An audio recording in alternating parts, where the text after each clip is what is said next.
Angela, have you got a note I can borrow? Yeah, I've got a £10 note. So can I borrow it for a second, please? Am I going to get it back? You are? We're going to play a little guessing game here. Don't worry, I'm not going to keep your money. You're going to roll this in a ball. And the objective of this is for you to locate the £10 note. There's nothing in the cup. There's a £10 note in the cup. Yeah. Now, where's the £10 note? It's in your hands. In my hand, that's correct. Now, I need you to tell me where the ball is now. The It's in your hands £10 again. note? Correct. Now, where's the £10 note now? It's still in your hands. If you watch closely. Okay. Believe it or not, it's not here either. Open the palm of your hands and I want you to just count to 3. 1, 2, 3. You see that? What, how?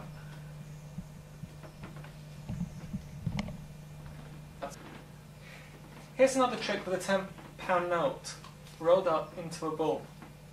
Again, you've got to try and locate the £10 note. Where is that? It's in your hands. It's in my hand. Excellent. It's in your hands. It's in my hand. Yeah. Correct. Now, where is it now? I think it's in your hand, but I'm going to say it's in the cup. No, it's not. So where is the ball? Must be in the cup. No, there's nothing there.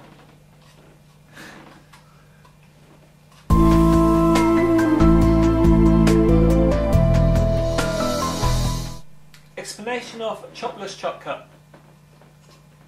Now this explanation will give you the basis to go away and build up on your cups and balls routines, your chop cup routines, and without using of course a chop cup. In this case you can use a polystyrene cup with a crumpled up £10 note. Of course you also need a Neo magnet. This is a 5mm by 5mm magnet. If I just leave it there for you to just have a look at.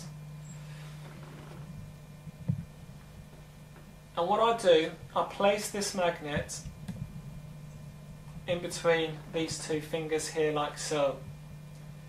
And you can never see it because I've always got my hand like this. And I ask a spectator if I can borrow some currency.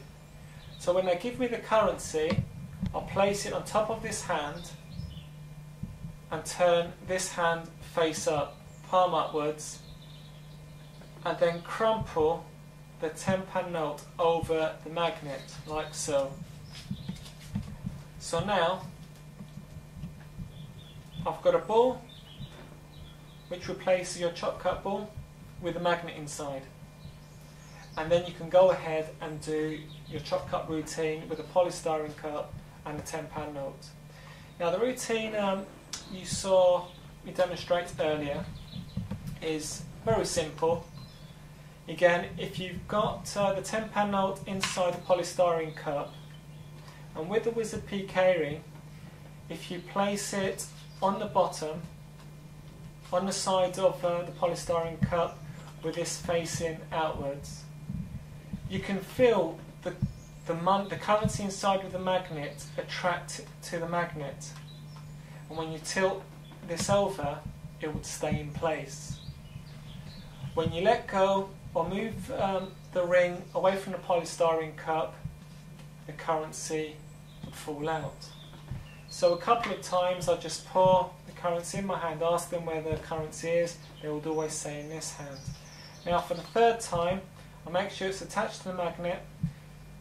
The currency is attached to the magnet inside, as you can see. And as I tilt it over and steal it, it's still underneath the polystyrene cup and it's not in this hand. Make this disappear, just count to 3, 1, 2, 3, and it could appear inside in the hand. Now I also showed you a different variation of the currency not being in either my hand or the polystyrene cup. Now you perform this in exactly the same way as the routine previously. Place the currency inside the polystyrene cup, attract it with a magnet, tilt it over, pretend you're stilling it with this hand. Ask them, where is it? Is it in the palm of my hand or underneath the cup? And they will say in the palm of your hand. Show it open, empty, nothing there. Then they would say, well, it's underneath the polystyrene cup. Lift it up and it's not there. And to prove it's not there, what you would do is steal the currency from inside the polystyrene cup. Now this is very easy to do. What you do is slide this hand, still touching the magnets on the polystyrene to hold the money in place, and slide it down. If I slide it down, you'll be able to see the currency moving as well. So what you effectively do is steal it out into the palm of your hand like so. If I did it facing me, the way I performed it on the trailer earlier, if you have it facing downwards and you slide your hand downwards, the current is coming into the palm of your hand, and you can show that empty as well. So now you've got an empty polystyrene cup and you've got an empty palm. Now this little idea was given to us by Mark Mason from JB Magic. Fantastic ending to any.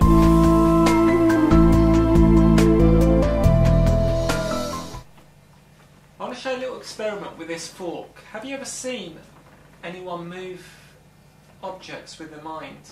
No. In a live situation? Well, you're going to see it now. I want you to just visualise this fork moving and spinning round, and that will help me enhance the powers of the object and let me control it from a distance. Now just visualise the fork is moving. Now visualise the fork is moving. And then you can actually see it slowly. Slowly, slowly. And then it takes control.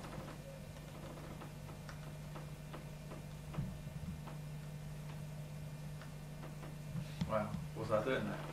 And that was you.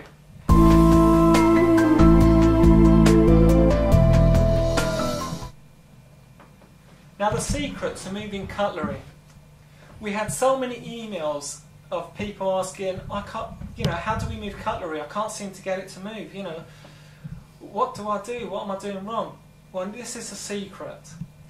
A lot of people try to move cutlery by going into the kitchen, getting the fork, placing it on the table and trying to move it. Well, for cutlery to move, you need the pivot point. If you have a look in this example, you have the front and back both touching the surface. That's not going to work because it can't move. There's so much friction on either side. What you need to do is create a pivot point. Now this is already modified for you to have a look at. The pivot point is right there. The back is not touching anything, nor is the front. So this gives the fork a lot of manoeuvre to spin around. Of course, once you've got your fork, you need to modify it slightly. Either bring this slightly up and the front slightly up until you've got a pivot point. Once you've managed to find a fork that does this and you're able to use it effectively, keep it to one side. Instead of you trying to do this to every fork that you get hold of, always keep one already handy for you to use. Now what you do with the Wizard PK ring in your, on your finger, you come close to the fork.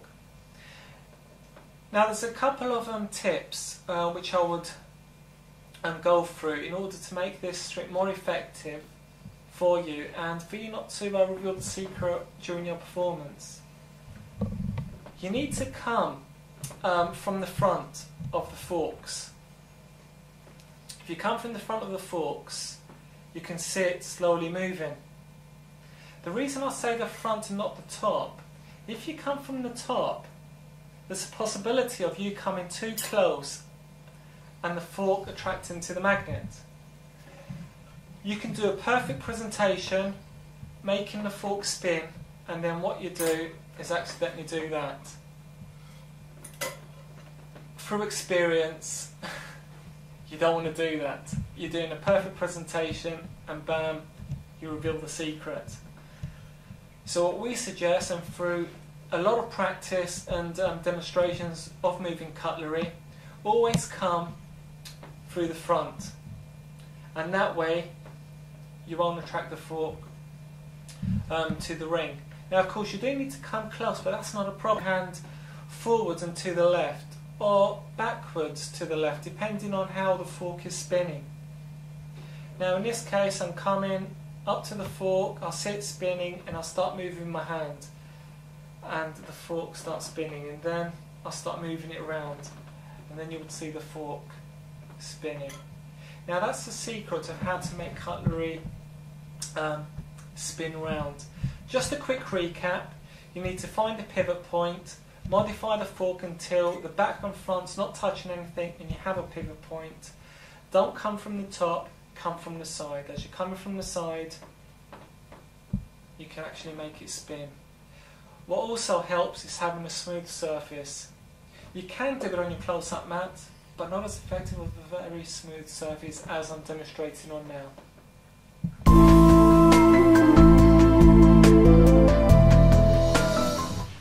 Don't you wish sometimes when you're in a restaurant you can do something really freaky with your food? I'll tell you what, choose any cherry tomato you want. Okay. Let's just place it on the board here. Now I want you to watch closely. Well, You can actually coax it to come back to you if you wanted to. And you watch people's faces when they see the cherry tomato move. But of course, if you want to, you can eat it because it is. I know. well. Is it nice?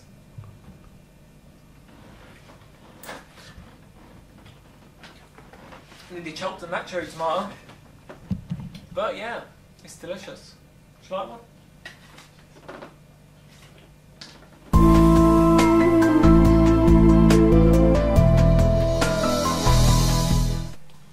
Moving cherry tomato. Now for the cherry tomato to be able to spin around, of course a magnet needed to be involved somewhere in this trick. Now it is in a form of a 3mm cube. Now I've got a rod here of 16 of these 3mm cubes. We're not going to use all of them, but I'll show you how many we will use and how to use them. Now you need the cherry tomato, and what I use is a corkscrew.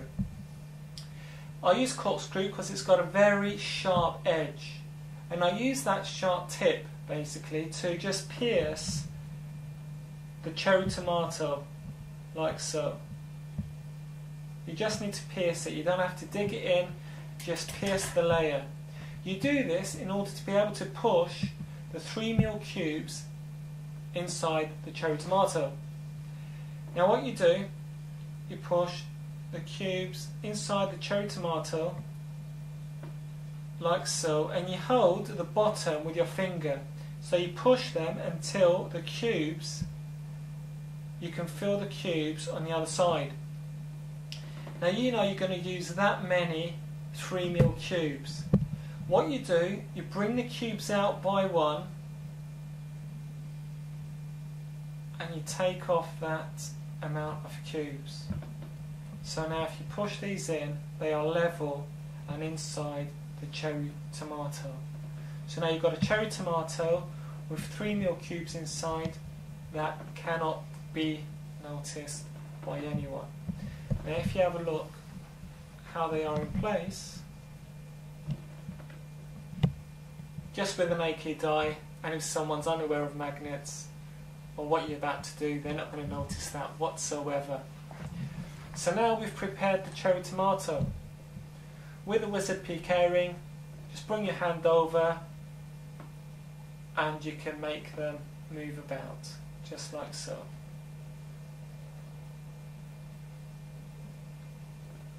And that's really funny when you're in a restaurant and you pick up a cherry tomato that you've already gimmicked and form that effect.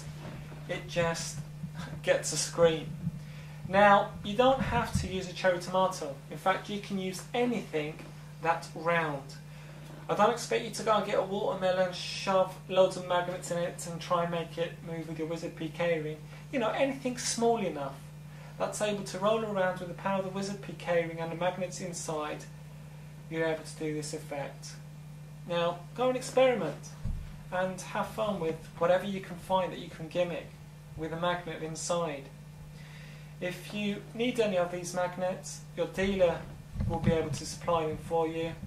If not, there is details on the DVD of where you can get hold of them.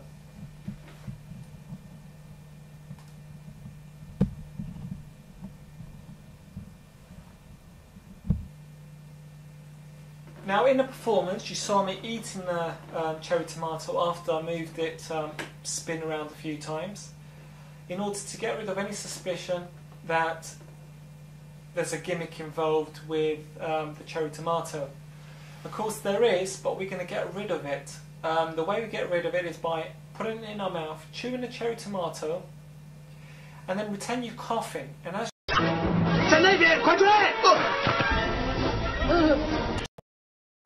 with the ring, make a gesture. I haven't coughed like that before. You know, whatever you feel is suitable to you. And you've eliminated the magnets. You can eat the rest of the cherry tomato and you're left clean, and the spectators are wondering, how did he do that? Of course, we have to add, we don't recommend you place small objects like magnets inside your mouth. Perform this at your own risk. If you place it in your mouth, we have nothing to do with it. We don't recommend it, but you can if you want to. But if you do, again, perform at your own risk.